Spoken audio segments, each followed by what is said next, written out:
আমাদের ছোট ছোট ছেলে মেয়েদের মোবাইল দেখানো ছাড়া কোনো কিছু খাওয়ানো যায় না, এর থেকে বাঁচার উপায় কি? খুব দরকারি প্রশ্ন ভাই। আজকের বাস্তবতায় এমন বাচ্চা পাওয়া খুব কঠিন যেই বাচ্চাকে মা বাপ মোবাইলের ঘুষ দেওয়া ছাড়া খানা খায়। এরকম বাচ্চার সংখ্যা একেবারেই শহর কিংবা গ্রাম কোনো জায়গার বাদ নাই বললে চলে। পোলাপানরে খাইতে হলে শর্ত দেয়, আমাকে মোবাইল দিতে হবে। এরপরে মা বাপ মোবাইলে কার্টুন চালায় দেয়, ভিডিও চালায় দেয়, তারপরে সেটা দেখতে দেখতে খায়। মনে রাখবেন, এটা সন্তানের উপকার যতটুকু করছেন খানা খাওয়ায়া, এই মোবাইল দেখা ক্ষতি তার চেয়ে বেশি করতেছেন। এখন আপনি বলবেন এটা থেকে বাঁচার উপায় কি? আল্লাহ আমাকেও একটা বাচ্চা দিয়েছে ৩-৪ বছর, আলহামদুলিল্লাহ।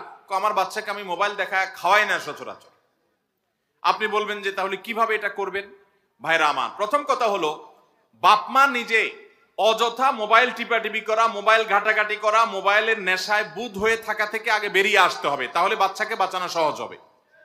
এটা হলো ১ নম্বর কাজ। ২ নম্বর কাজ হলো বাচ্চার সামনে বাচ্চার ভাই বোন অন্য কেউ বেহুদা মোবাইল টিপাটিপি করবে না। এগুলো বাচ্চারা দেখে শিখে, যখন কেউ করবে না তার মধ্যে থেকে আস্তে আস্তে আকাঙ্ক্ষাটা শেষ হবে। তৃতীয়ত, যে সমস্ত ফ্যামিলির বাচ্চা কাচ্চা মোবাইল টিপাটিপি অনেক বেশি করে, ওইসব বাচ্চাদের সাথে মিশাবেন না, তাহলে সেক্ষেত্রে এই বদভ্যাসটা তার মধ্যে আর আসবে না। চতুর্থত, বাচ্চাদেরকে ফিজিক্যাল এক্সারসাইজ বা অন্যান্য খেলনার ব্যবস্থা করে দিবেন। বিজ্ঞান বাক্স একটা আছে আমার বাসায়, আমি বাচ্চাদের জন্য নেই। এই বিজ্ঞান বাক্স, এগুলো ফিজিক্যালি বাচ্চা বিভিন্ন জিনিস ঘাটাঘাটি করে বানাইতে পারে, সুন্দর কিছু, এর মেধাও আপনার বিকশিত হয়, তার অনেক কিছু বানানোর আগ্রহ জাগে, মজা পায়। এ ধরনের খেলনা দিবেন এবং ফিজিক্যাল এক্সারসাইজ দিবেন। বাচ্চাদেরকে খেলার জায়গা করে দিবেন। শহর বলেন গ্রাম বলেন, সবাই মোবাইল নিয়ে, বাপ একটা নিয়ে উপর হয়ে আছে, মা আরেকটা নিয়ে উপর হয়ে আছে, ছেলে একটা নিয়ে আছে, মেয়ে একটা নিয়ে আছে, সবার কাছে একটা একটা না। বাসার সবাই মিলে ফিজিক্যাল এক্সারসাইজ করবেন এবং খেলাধুলা করবেন।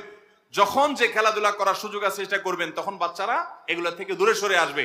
আলহামদুলিল্লাহ, আমি নিজে আমার বাচ্চাদের সাথে প্রায় সময় চেষ্টা করি, আমার বাসা পাশে ব্যাডমিন্টন কোর্ট করা আছে, ব্যাডমিন্টন খেলার চেষ্টা করি। যখনই সময় পাই 10 মিনিটের জন্য বলি চলো আমরা খেলি। বাচ্চাদেরকে যখন ফিজিক্যাল খেলার অভ্যস্ত করবেন, ইনশাআল্লাহ নেশা, এই মোবাইলের নেশা কেটে যাবে। আমি নিজে পরীক্ষিত। একসময় আমার পোলাপানও দেখতাম যে মোবাইল চায় খুব বেশি, আশপাশে দেখে দেখে। আমরা যখন হার্ডলাইনে চলে গেছি দেখলাম সব ঠিক হয়ে গেছে। তাহলে এই 5টা স্টেপ অবলম্বন করলে ইনশাআল্লাহ বিদিনিল্লাহ বাচ্চার মোবাইল দেখার নেশা দূর হতে বাধ্য। আপনি নিজে আগে শক্ত হতে হবে এবং সোজা হতে হবে। ও 2-1 বেলা খাবে না, জ্বালাবে, 3 বেলা খাবে না, 4 বেলা খাবে না, এরপর আস্তে আস্তে দেখবেন অভ্যাস হয়ে গেছে। আল্লাহ আমাদের বাচ্চাদেরকে মোবাইল নামক বিষ থেকে ছোট ছোট বাচ্চাদেরকে বাঁচাবার তৌফিক দান করুন। তাদের চোখ নষ্ট হয়, তাদের ব্রেন নষ্ট হয়, ইমানের চেতনা নষ্ট হয়। মোবাইলে কার্টুনে কি দেখে?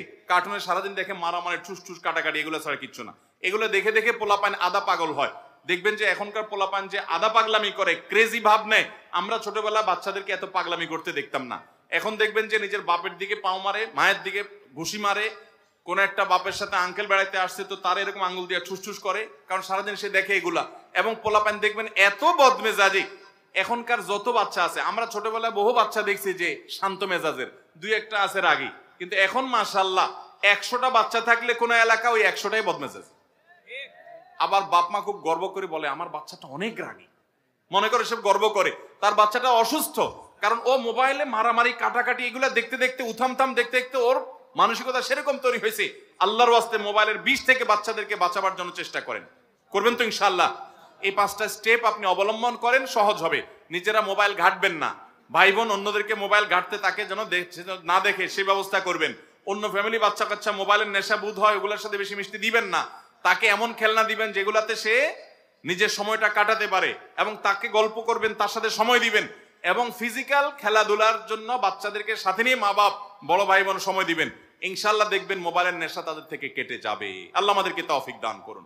আমাকে এক ভদ্রলোক বলেছেন যে আমার বাচ্চা অসুস্থ, সে অস্বাভাবিক কার্য, তার আচরণ আমি দেখি।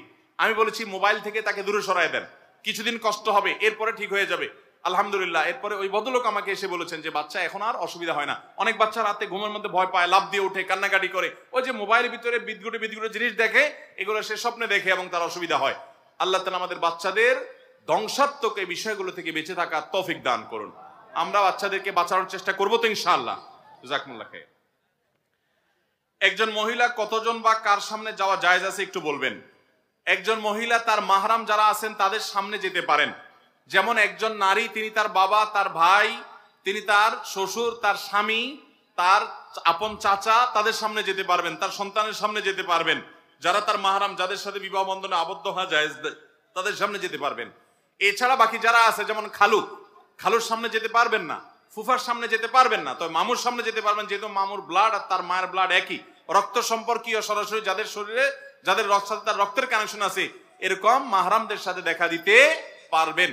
এবং একই কথা পুরুষদের জন্য প্রযোজ্য।